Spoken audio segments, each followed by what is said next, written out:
Montana's vast landscapes hide more than mountains and rivers. They hold echoes of ancient mysteries. From sacred rock carvings and vanished campsites to volcanic fields and strange geological wonders, the state is layered with stories that stretch back thousands of years. These places invite us to look closer, asking who came before us and what secrets remain carved into the land. First, People's Buffalo Jump State Park. If you ever stand on top of the cliff at First People's Buffalo Jump, looking out across the open prairie, it's not hard to imagine what this place once was. The wind pushes at you, and the grass ripples in wide, sweeping waves. Below the cliff is a long, gentle slope, but in ancient times it would have been filled with chaos. Hundreds of bison running at full speed, driven by people on foot, shouting, waving skins, and funneling the animals toward the edge.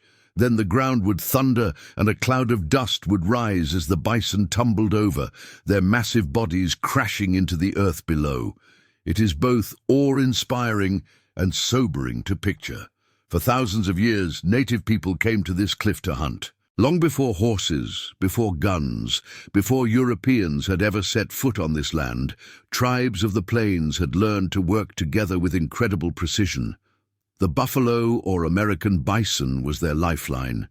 It gave them food, hides for clothing and shelter, bones for tools, sinew for thread. Every part of the animal had a purpose, and every successful hunt meant survival through harsh winters. But bison were huge, powerful creatures.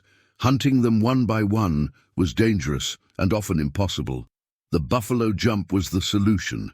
What made this site so effective was the landscape itself. The cliff, stretching for nearly a mile, had a drop just steep enough to break the momentum of the stampeding animals.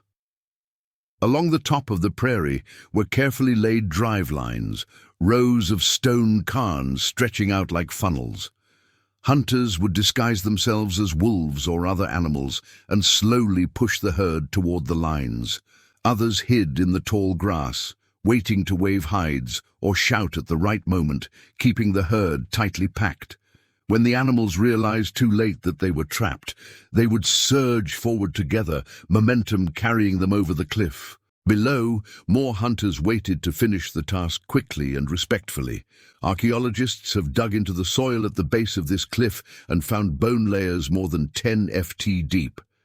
Each layer represents countless hunts stacked on top of one another, year after year, generation after generation. Some layers are more than 1,000 years old. Imagine the sheer number of animals that must have gone over this edge for the bones to pile up that high. It shows us not only how skilled the hunters were, but also how important this site was to many tribes. Groups like the Blackfeet, Shoshone, Crow, and others all likely used it at different times. But it wasn't just about survival. A buffalo jump was a community event. Entire villages would gather for these hunts. Elders, children, families, all taking part in the work that followed. Once the animals were down, the real labor began. Hides had to be skinned, meat cut and dried, bones broken for marrow. It was a process that could take days, but it also brought people together. Stories were told, rituals performed, and knowledge passed on. For young people, it was a way to learn the skills of survival and the responsibilities of their culture. Standing there today, the site feels quiet, almost too quiet when you think of its past. The cliff is still there, worn by time, but strong with the wide Montana sky above it. You don't hear the thunder of hooves anymore. Instead, you hear marks calling or the sound of the wind brushing across the grass. The silence makes it easy to reflect on what this place means. It's a reminder of how deeply connected people once were to the land and how they worked with it to live. Of course, the story of the buffalo jump also carries a heavy side. By the 1800s, the introduction of horses and guns had changed hunting forever. Large-scale jumps were no longer needed, and then came the near destruction of the bison themselves. Commercial hunting by settlers, encouraged by government policies, wiped out tens of millions of bison in just a few decades. By the end of the 19th century, only a few hundred remained alive in the entire country. The ancient practice of buffalo jumps was already fading, but with the loss of the herds, it ended completely. What had once been a celebration of abundance became, in hindsight, a monument to a way of life that was almost destroyed. Visiting the site today, you'll find a state park that tries to honor both the history and the cultures who used it. There's a visitor center at the base of the bluff, filled with exhibits about native life, the role of the bison, and the archaeology of the jump. Trails lead you up to the top, where you can walk the drive lines and look out across the plains, much as the hunters once did. On a clear day, the view stretches for miles, and you begin to understand why this place was chosen. From that height, you can see the animals, the people, and the land as one living system. There are positives to how the site is preserved now. It's accessible with good paths and interpretive signs. It's also relatively uncrowded, so you can often walk in peace and imagine the past without distraction. Local tribes are consulted, and their voices are part of how the story is told, which is important because it keeps the history connected to the people it belongs to. School groups and families visit, and kids get to learn that Montana's story doesn't just start with settlers or cowboys, but stretches back thousands of years with the first peoples. At the same time, there are negatives too. Some visitors treat the place lightly, climbing on canaires or ignoring the fact that it is sacred ground. Weathering and natural erosion slowly wear down the stone lines, and for many tribal members, the park feels more like a memorial than a living site. It's frozen in time, presented behind glass and plaques, when in reality it was once alive with sound, smell, and ceremony. There's also the challenge of balancing tourism with respect. Not everyone who visits understands that this is more than just an old hunting site. It's a spiritual landscape where generations lived and died. From my own perspective, I find First Peoples Buffalo Jump to be one of those places that teaches you something just by standing there. You don't need a lecture or even a guidebook. The land itself speaks. You can sense the effort it took to make a hunt succeed. And you can also feel the respect people had for the animals. It's not a story of cruelty, but of survival and relationship. I don't lean one way or another on how it should be used today. I just think it deserves careful respect, and that it should always remain a place where people can come and reflect on what it meant. In its present situation, First Peoples Buffalo Jump State Park is well maintained, open to visitors, and protected from development. The visitor center continues to educate, and tribes still use the space for cultural purposes. The land itself, beautiful prairie grasses, wild flowers, and open skies give it a sense of timelessness. Yet, it also holds the weight of absence. The bison are mostly gone from this landscape. The great hunts no longer happen, and the silence feels almost too large. What remains is the cliff, the bones buried deep below, and the stories we keep telling so they aren't forgotten. Music, tipi rings. Across Montana's wide open landscapes, you'll often come across circles of stones pressed into the earth. They don't look like much at first glance, just weathered rocks lying in the grass. But those circles are the silent remains of tipi rings. They're what's left of the homes of people who lived here long before there were fences, highways, or towns. Each ring once anchored a lodge with stones holding down the bottom edges of the buffalo hide coverings that made the teepee walls. Over time, the hides and poles rotted away, but the rocks stayed, marking the places where families once gathered, cooked, slept, and told stories. You'll find them scattered all over the state, from the high plains in the east to the mountain valleys in the west. Some sites have just a few rings, while others have dozens, even hundreds, laid out across the land like a ghostly village. Archaeologists say many of these rings could be hundreds or even thousands of years old, and while they can map them and measure them, the deeper meaning of each site isn't always clear. Were they used for a season or for years at a time? Did one tribe return to the same place over generations? Or did different groups pass through, leaving their circles layered in time? Those questions don't have easy answers. What's striking about tipi rings is their variety. Some are small, maybe 10 ft across, suggesting the home of a single person or a small family. Others stretch out to 30 ft, big enough for an extended household. Some circles overlap, showing that later camps reuse the same ground. A few have extra stones inside the ring, which could mark interior supports or maybe the remains of a hearth. Sometimes you find alignments of rings close together, almost like little neighborhoods. And every once in a while, there are rings arranged in patterns that don't make much sense to modern eyes, which adds to the mystery. Then there are the rock shelters. Montana's cliffs and river valleys hold shallow caves and overhangs where people took refuge. In some of these shelters, faint traces of smoke still dark in the ceilings. In others, stone tools and animal bones have been found buried under layers of soil. These shelters tell us people were moving across the land, stopping to rest, hunt, and cook. Unlike the open prairie rings, shelters often preserve more detail.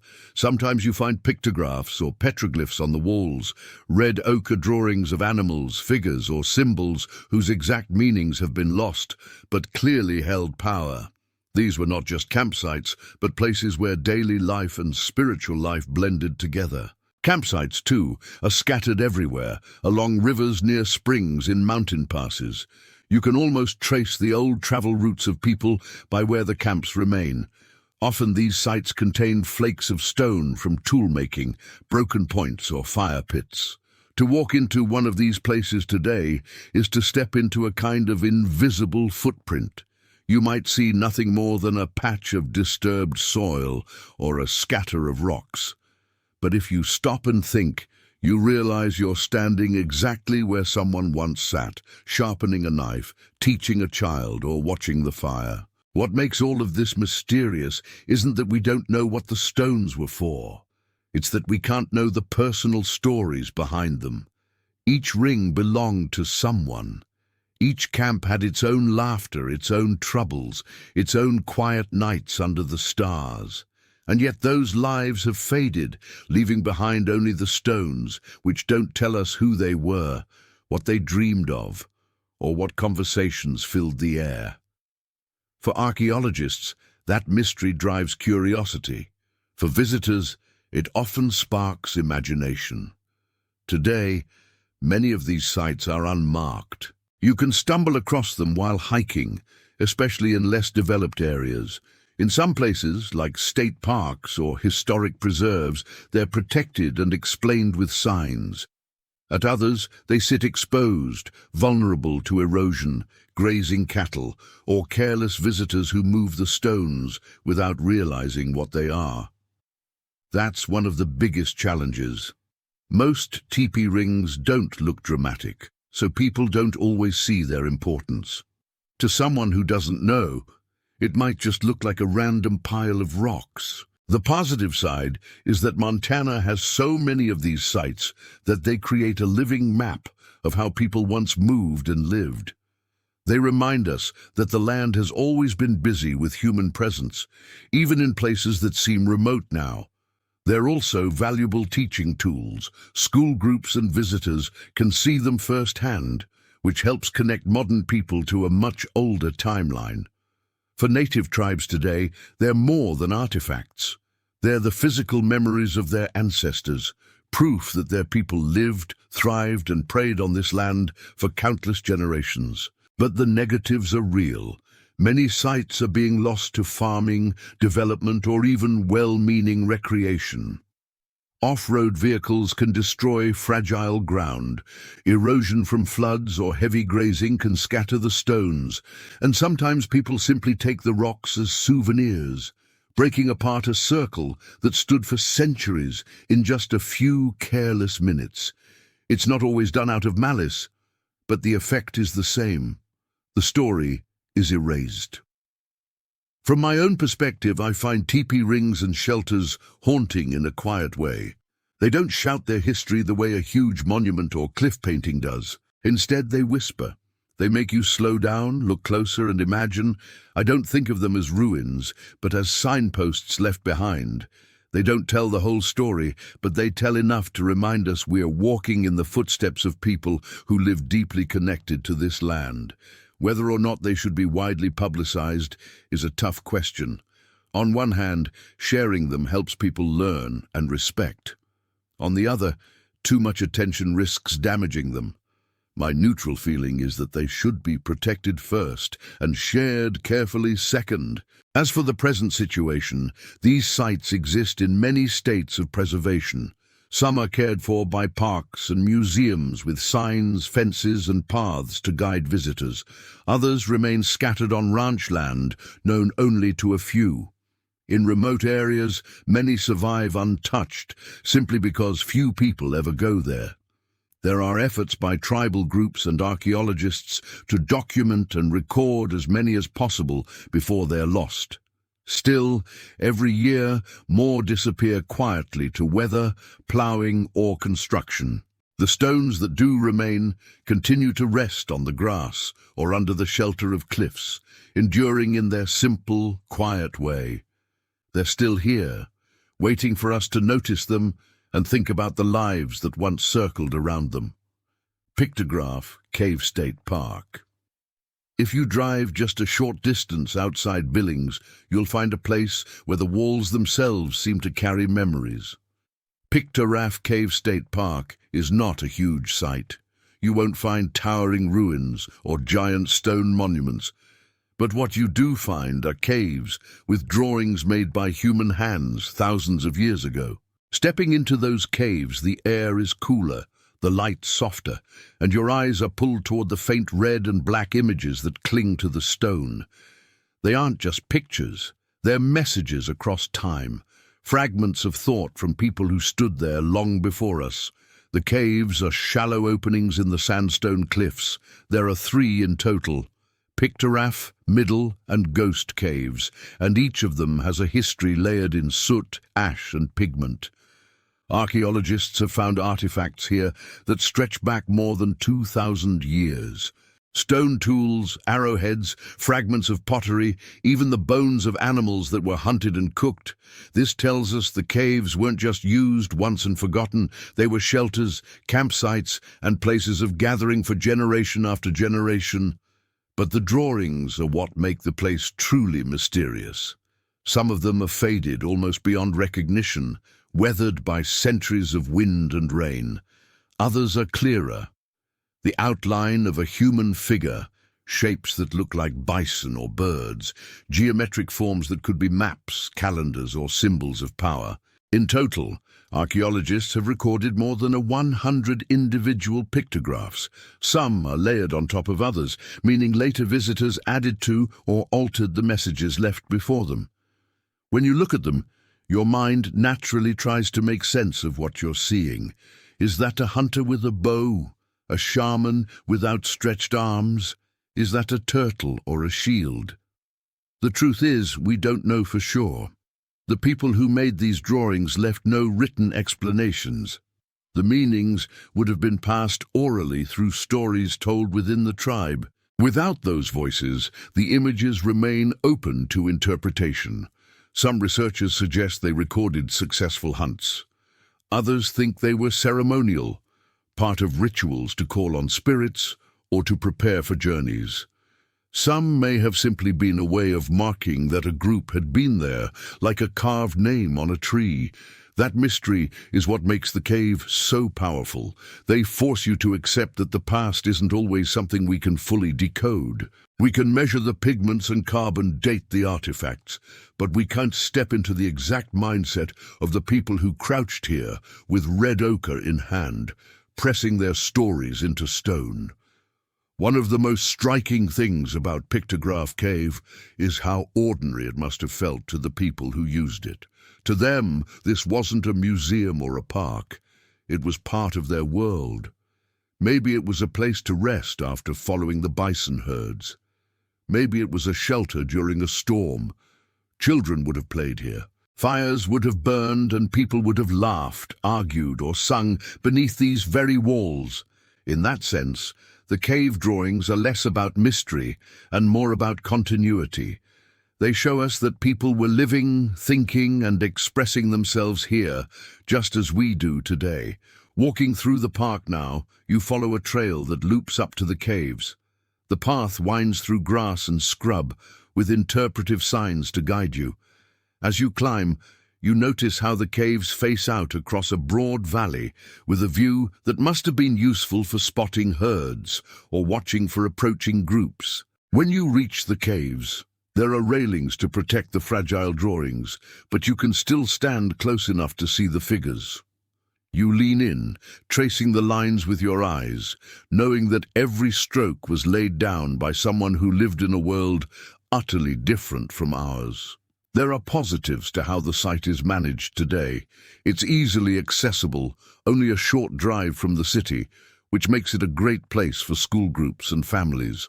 The park provides educational material, making sure visitors understand that these are not just old graffiti, but sacred and historical art. The caves are protected now with fences and monitoring to prevent further damage, and because the drawings are still visible, people can connect directly with the past in a way that doesn't require imagination alone. You can actually see what someone drew thousands of years ago. But there are negatives too. Many of the pictographs have faded badly. Some were damaged by early visitors who touched them, traced over them, or even tried to carve their names nearby. Time itself is also an enemy. Wind, rain, and temperature changes slowly wear away the sandstone. Even with protection, the images are fragile, and one day they may disappear entirely. The site is also small compared to other parks, and some visitors leave feeling underwhelmed because they expect something grander. Without taking time to look closely, it can be easy to miss the significance. From my own perspective, I think Pictograph Cave State Park is one of those places where you get out of it what you bring to it. If you arrive expecting a big spectacle, you might be disappointed. But if you walk in with patience and respect, letting yourself imagine the lives behind the drawings, it can be deeply moving.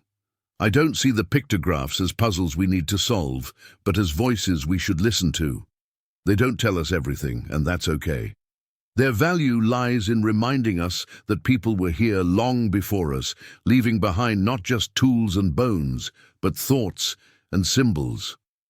As for the present situation, the park is well maintained and continues to draw steady visitors. Rangers and archaeologists work to preserve the caves and keep the drawings visible for as long as possible. The site remains a cultural touchstone for native tribes who view the caves as more than just history. They are part of an ongoing spiritual landscape. At the same time, the pictographs are fading, and no amount of protection can fully stop nature from wearing them down. So what you see today is precious because it may not be there forever. The caves sit quietly on their sandstone perch, open to the wind and sun, carrying the last traces of paint from people who wanted their stories to last. And in some way they have music Adel Mountains volcanic field. If you drive through central Montana, not far from the Missouri River near the town of Craig, you'll see an unusual stretch of broken peaks and rugged ridges known as the Adel Mountains volcanic field. At first glance, it looks like another patch of Montana's wild backcountry. But once you start digging into its history, you realize this landscape tells a much stranger. Hidden inside these jagged rocks are the remains of a massive volcanic eruption that took place around 75 million years ago. An event so powerful it permanently altered the terrain, and yet the full scope of what happened here remains mysterious, partly because the geology is so complex, and partly because of how little most people know about it. The first thing that makes the Adel Mountains volcanic field unusual is its size. The field stretches across more than 300 square miles, a patchwork of volcanic, tough-hardened lava and eroded vents. But unlike modern volcanic areas such as Yellowstone, which is famous for geysers and a clear caldera, the Adel Mountains don't have a neat central volcano. Instead, what you see is a chaotic landscape of cones, domes, and ridges. This is because the eruption wasn't a single blast, but a long and violent series of events that unfolded while the Rocky Mountains themselves were still forming. Geologists who've studied the area believe the Adel eruptions happened during the late Cretaceous period, right in the age of dinosaurs. Imagine that for a moment. Herds of hadrosaurs and triceratops grazing nearby, while ash clouds blackened the skies and lava flows reshaped the Missouri River basin.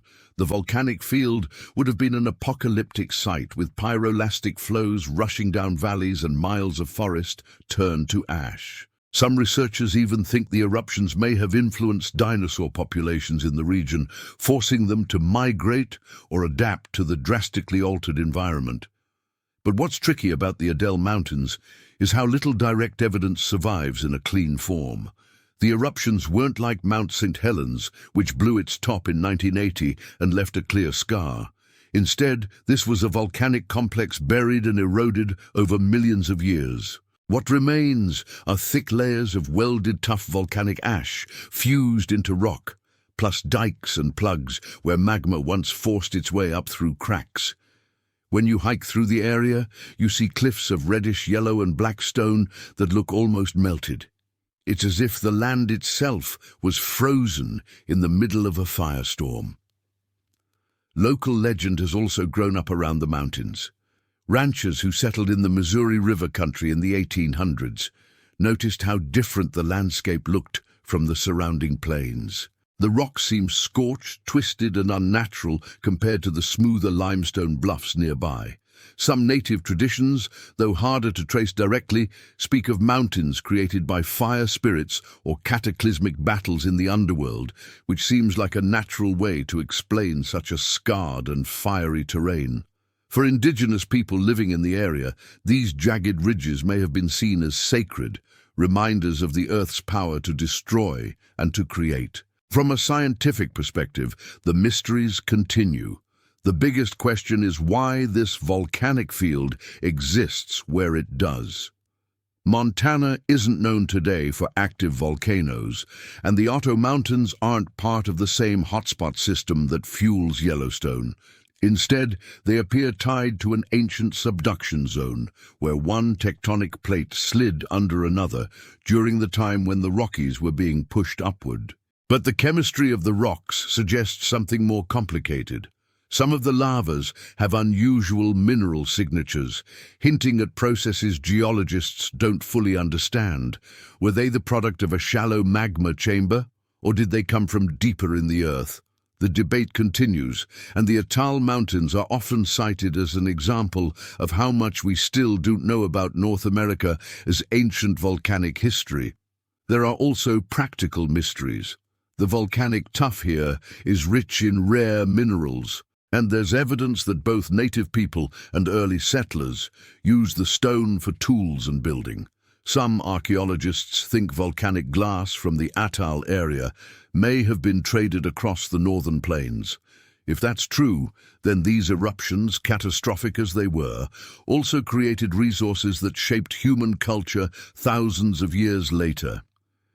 Visiting the Adel Mountains today is an experience that mixes awe and unease. The landscape is rugged with steep cliffs, hidden canyons, and an almost barren look in some spots where vegetation struggles to grow on the rocky slopes.